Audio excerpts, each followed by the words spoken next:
రాష్ట్రానికి ప్రత్యేక హోదా వెంటనే ప్రకటించాలని డిమాండ్ చేస్తూ విజయవాడలో వివిధ రాజకీయ పార్టీలు ఆందోళన చేపట్టాయి.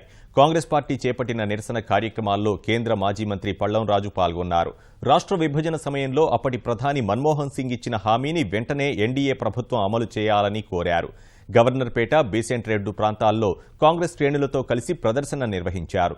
దుకాణాల్ని మూసివేయించారు. రరసం బస్సులను నిలిపివేసి రోడ్డుపై బైఠాయించారు. పళ్లం రాజు, మల్లాది విష్ణును పోలీసులు అరెస్టు చేశారు. సిపిఎం కార్యకర్తలు వాణిజ్య సంస్థలు, ప్రభుత్వ కార్యాలయాలను మూసివేయించారు. సిఆర్డీఏ కార్యాలయంలో చొచ్చుకు వెళ్లేందుకు ప్రయత్నించారు. పోలీసులు ఆపే ప్రయత్నం చేసినా కొందరు కార్యకర్తలు సిఆర్డీఏ కార్యాలయంలోకి ప్రవేశించి అక్కడే బైఠాయించారు. సిపిఎం రాష్ట్ర కార్యదర్శి మధు ఆందోళనకు నాయకత్వం వహించారు. నిరసనకారులను పోలీసులు అరెస్టు చేశారు. రాష్ట్రానికి ప్రత్యేక హోదా ఇవ్వాలని సిపిఐ రాష్ట్ర కార్యదర్శి రామకృష్ణ ఆందోళనలు చేపట్టారు.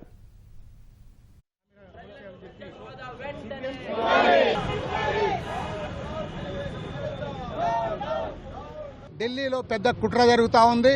ఇవాళ రాష్ట్రానికి ప్రత్యేక హోదా కావాలని మనం కోరుతా ఉంటే ప్రత్యేక హోదా కాదు, ప్యాకేజ్ ఇవ్వడానికి సిద్ధమవుతా ఉన్నారు. ఇవాళ ప్రజలందరి ఆకాంక్ష మేరకు ఖచ్చితంగా రాష్ట్రానికి ప్రత్యేక హోదా కావాలి, ప్రత్యేక హోదా దక్కేంత వరకు కూడా మా పోరాటాన్ని కొనసాగిస్తామని కేంద్ర ప్రభుత్వాన్ని హెచ్చరిస్తా ఉన్నాం.